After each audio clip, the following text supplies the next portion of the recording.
ഓ ഈശോയെ, ഈ സായം സന്ധ്യയിൽ ഏറെ സ്നേഹത്തോടെ നന്ദിയോടെ മക്കളിതാ കരങ്ങൾ കൂപ്പുന്നു. ഇന്ന് പ്രഭാതം മുതൽ ഈ സമയം വരെയും അങ്ങ് ഞങ്ങൾക്ക് നൽകിയ എല്ലാ നന്മകളെയും ഓർത്ത് നന്ദി പറയുന്നു.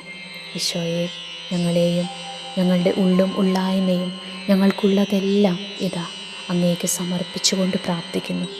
ഈ ഒരു ദിനം മുഴുവൻ ഞങ്ങളെ കൈപിടിച്ച് നടത്തിയ അങ്ങയുടെ സ്നേഹത്തിന് നന്ദി പറയുന്നു. ഈശോയെ, ഇന്ന് വിശ്രമിക്കാനായി പോകുന്നതിന് മുമ്പ് കർത്താവെ, ഞങ്ങളോട് പല വിധത്തിൽ പ്രാർത്ഥന ആവശ്യപ്പെട്ടിരിക്കുന്ന സകല മക്കളെയും സമർപ്പിച്ച് പ്രാർത്ഥിക്കുകയാണ്.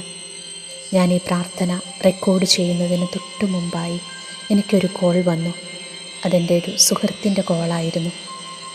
ആ ചേച്ചി ഒരു പ്രാർത്ഥനാ സഹായം ചോദിച്ച് വിളിച്ചതായിരുന്നു. വിവാഹം കഴിഞ്ഞിട്ട് 15 വർഷങ്ങളായി. ജീവിത പങ്കാളി ഒരു മദ്യപാനിയാണ്. പള്ളിയിൽ പോക്കില്ല, പ്രാർത്ഥനയില്ല, കൂദാശ ജീവിതത്തിൽ നിന്നൊക്കെ അകന്നു കഴിയുന്ന ഒരു വ്യക്തി. ഈ ചേച്ചി വളരെ സങ്കടത്തോടെ പറയുകയാണ്, ഭർത്താവിൻ്റെ മദ്യപാനം നിർത്തുന്നതിനായി പല ചികിത്സകളും നടത്തി ഇതിനോടകം. പക്ഷേ ഒരു ഫലവും ഉണ്ടായില്ല. ഒരുപാട് ധ്യാനങ്ങളൊക്കെ കൂടാൻ പോയി. പക്ഷെ 2 ദിവസത്തേക്ക് മദ്യപിക്കത്തില്ല. വീണ്ടും പഴയതുപോലെ കുടുംബത്തിൽ സമാധാനമില്ലാത്ത അവസ്ഥ, തകർച്ചയുടെ വക്കിലെത്തി നിൽക്കുന്ന ഒരു കുടുംബം. എന്നിട്ട് ഈ ചേച്ചി എന്നോട് ചോദിക്കുകയാണ്, മോളെ, എത്ര വർഷമായി ഞാൻ പ്രാർത്ഥിക്കുന്നു, ഇദ്ദേഹം ഒന്ന് മാനസാന്തരപ്പെട്ട് നല്ലൊരു മനുഷ്യനായി കാണാൻ ഞാൻ എന്തുമാത്രം ആഗ്രഹിക്കുന്നു. എൻ്റെ പ്രാർത്ഥന എന്താ മോളെ ദൈവം കേൾക്കാത്തത്? എൻ്റെ കണ്ണുനീര് ദൈവം കാണുന്നില്ലേ? ഇതുപോലെ ഓരോന്ന് എണ്ണി ചോദിച്ച് ചേച്ചി കരയുകയാണ്. ഞാനൊരു വിധത്തിൽ ആശ്വസിപ്പിച്ചിട്ട് പറഞ്ഞു, ചേച്ചി, ഞാൻ പ്രാർത്ഥിക്കാമെന്ന്. പ്രിയമുള്ളവരെ, ഇതുപോലെ പലവിധ കാരണങ്ങൾ കൊണ്ട് മനസ്സും അടുത്ത അവസ്ഥയിലായിരിക്കുന്ന ഒത്തിരി മക്കൾ ഒരു പക്ഷേ ഇപ്പോൾ ഈ പ്രാർത്ഥന കേട്ടുകൊണ്ടിരിക്കുന്നുണ്ടാകാം. എൻ്റെ ഈശോയെ, എൻ്റെ കണ്ണീരിലേക്കും എൻ്റെ പ്രാർത്ഥനകളിലേക്കും എൻ്റെ സങ്കടത്തിൻ്റെ നിമിഷങ്ങളിലെല്ലാം ഞാൻ നിന്നെ വിളിച്ച് പ്രാർത്ഥിച്ചപ്പോൾ ഈശോ, നീ എന്നെ അനുഗ്രഹിക്കാനായിട്ട് ഇറങ്ങി വന്നില്ലേ? ഈ സമയം മനസ്സ് നൊന്ത് പ്രാർത്ഥിക്കുന്ന, കണ്ണുനീരോടെ പ്രാർത്ഥിക്കുന്ന, ഈ പ്രാർത്ഥന കേട്ടുകൊണ്ടിരിക്കുന്ന സകല മക്കൾക്കും വേണ്ടി ഈശോയെ, ഈ സമയം ഞാൻ പ്രാർത്ഥിക്കുകയാണ്. ലൂക്ക 1:37 വിശ്വസിച്ചു പ്രാർത്ഥിക്കുന്നു. ദൈവത്തിനൊന്നും അസാധ്യമല്ല. ഓ ഈശോയെ, ഞങ്ങൾക്ക് സാധിക്കില്ലെന്ന് കരുതുന്ന മേഖലകളിലേക്ക് ഈ വചനത്തിൻ്റെ അത്ഭുത ശക്തി വ്യാപരിക്കട്ടെ. ചില വ്യക്തികളുടെയൊക്കെ മാനസാന്തരം ആഗ്രഹിച്ചുകൊണ്ട് ഇപ്പോൾ പ്രാർത്ഥിക്കുന്ന സകല മക്കളുടെയും പ്രാർത്ഥനകളിലേക്ക് കർത്താവേ, നിറങ്ങി വരണമേ എന്ന് പ്രാർത്ഥിക്കുന്നു.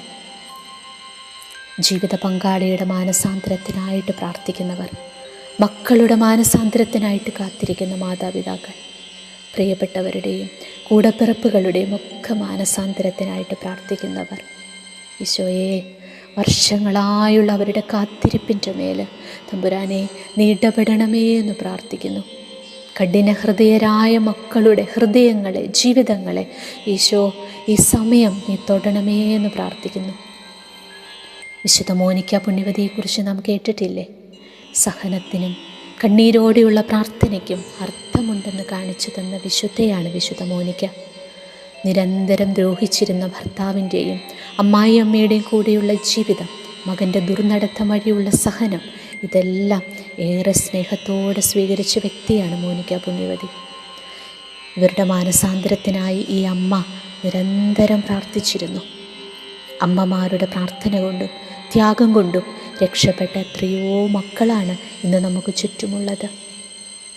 അവരിലൊരാളാണ് വിശുദ്ധ അഗസ്റ്റീനോസ്. ദൈവസന്നിധിയിൽ ഈ മകനു വേണ്ടി അമ്മയൊഴുക്കിയ കണ്ണുനീര് 1-2 വർഷമല്ല, നീണ്ട 17 വർഷത്തെ കണ്ണീരിൻ്റെ ഫലമാണ് വിശുദ്ധ അഗസ്റ്റിൻ്റെ മാനസാന്തര ജീവിതം. ഓ ഈശോയെ, ഞങ്ങൾക്കുമുണ്ട് വർഷങ്ങളുടെ ചില കാത്തിരിപ്പുകൾ. പ്രിയപ്പെട്ടവരുടെ മാനസാന്തരത്തിനായി ഈ നിമിഷങ്ങളിൽ ഞങ്ങൾ പ്രാർത്ഥിക്കുമ്പോൾ ഈശോയെ, നിൻ്റെ കരുണ ഒഴുകിയിറങ്ങട്ടെ. എല്ലാ ഹൃദയങ്ങളും ദൈവസ്നേഹം കൊണ്ട് നിറയട്ടെ. മദ്യത്തിൻ്റെ, മയക്കുമരുന്നിൻ്റെ, പുകവലിയുടെ, മറ്റു പലതരത്തിലുള്ള ദുശീലങ്ങളുടെ ബന്ധനത്തിൽ കഴിയുന്ന മക്കൾ വിടുതൽ പ്രാപിക്കുന്നതിനായിട്ട് പ്രാർത്ഥിക്കുന്നു. ഈശോയെ, നിൻ്റെ കരുണ ഒഴുകി ഇറങ്ങട്ടെ ഈശോ. ഇത്തരത്തിലുള്ള തിന്മകൾ ഞങ്ങളുടെ കുടുംബങ്ങളിൽ നിന്ന് നീങ്ങിപ്പോകട്ടെ. ദൈവവിശ്വാസമില്ലാതെ, ദൈവഭയമില്ലാതെ, ദൈവത്തെ ധിക്കരിച്ചും പഴിച്ചും കുടുംബങ്ങളിൽ പ്രാർത്ഥനയില്ലാതെ തന്നിഷ്ടപ്രകാരം ജീവിക്കുന്ന മക്കളുടെ മാനസാന്തരത്തിനായിട്ട് പ്രാർത്ഥിക്കുന്ന കർത്താവേ, യാക്കോബ് സ്ലിഹായിലൂടെ അവിടുന്ന് നമ്മോട് പറയുന്നുണ്ടല്ലോ, നിങ്ങളുടെ ഇടയിൽ ദുരിതമനുഭവിക്കുന്നവർ പ്രാർത്ഥിക്കട്ടെ എന്ന്. ഈശോയെ, നിൻ്റെ മക്കളൊന്ന് ചേർന്ന് പ്രാർത്ഥിക്കുകയാണ്. സ്വർഗം തുറന്ന് നിറങ്ങി വരണം ഞങ്ങളുടെ കുടുംബത്തിലേക്ക്. മാനസാന്തരം ആഗ്രഹിക്കുന്ന ഓരോ മക്കളുടെയും ജീവിതങ്ങളെ ഈശോ ഈ സമയം നീ തൊടണമേ എന്ന് പ്രാർത്ഥിക്കുന്നു. അവരുടെ അരികിലേക്ക് ഈശോയെ നീ ഇറങ്ങി വരണമേ എന്ന് പ്രാർത്ഥിക്കുന്നു. പരിശുദ്ധ അമ്മേ, ദൈവമാതാവേ, അമ്മയുടെ മാധ്യസ്ഥ്യം യാചിച്ച് ഞങ്ങൾ ഈ സായം സന്ധ്യയിൽ പ്രാർത്ഥിക്കുകയാണ്. അമ്മ ഈശോയുമായി ഞങ്ങളുടെ ഓരോരുത്തരുടെയും കുടുംബങ്ങളിലേക്ക് കടന്നു വരണമേ. ഞങ്ങളുടെ കണ്ണുനീരിനെ ഒപ്പിയെടുക്കണമേ. പരിശുദ്ധ അമ്മയോട് ചേർന്ന് നമുക്ക് പ്രാർത്ഥിക്കാം. നമ്മുടെയൊക്കെ കുടുംബത്തിൽ മദ്യത്തിന് അടിമകളായ, മയക്കുമരുന്നിന് അടിമപ്പെട്ടു പോയ, പലതരത്തിലുള്ള ദുശീലങ്ങൾക്ക് അടിമപ്പെട്ടു പോയ, ശത്രുതയിലും വെറുപ്പിലും വിദ്വേഷത്തിലും കഴിയുന്ന, നമ്മൾ ആരാണോ മാനസാന്തരപ്പെട്ട് കാണാൻ ആഗ്രഹിക്കുന്ന, ആർക്കു വേണ്ടിയാണോ ഈ സമയം നമ്മൾ പ്രാർത്ഥിച്ചു കൊണ്ടിരിക്കുന്നത്, അവരെല്ലാം പരിശുദ്ധ അമ്മയുടെ വിമല ഹൃദയം വഴി ഈശോയ്ക്ക് കൊടുത്തുകൊണ്ട് ഈശോയെ പ്രാർത്ഥിക്കുന്ന ഈ സമയം തന്നെ നീ അവരെയൊക്കെയൊന്ന് തൊടണേന്ന് ആഗ്രഹിച്ചുകൊണ്ട് പ്രാർത്ഥിക്കാൻ. നന്മ നിറഞ്ഞ മറിയമേ, നിനക്ക് സ്വസ്തി, കർത്താവ് അങ്ങയുടെ കൂടെ സ്ത്രീകളിൽ അങ്ങ് അനുഗ്രഹിക്കപ്പെട്ടവളാകുന്നു. അങ്ങയുടെ ഉദരത്തിൻ ഫലമായി ഈശോ അനുഗ്രഹിക്കപ്പെട്ടവനാകുന്നു. പരിശുദ്ധ മറിയമേ, തമ്പുരാൻ്റെ അമ്മേ, പാപികളായി ഞങ്ങൾക്ക് വേണ്ടി ഇപ്പോഴും ഞങ്ങളുടെ മരണസമയത്തും തമ്പുരാനോട് അപേക്ഷിച്ചു കൊള്ളണമേ. ആമേൻ.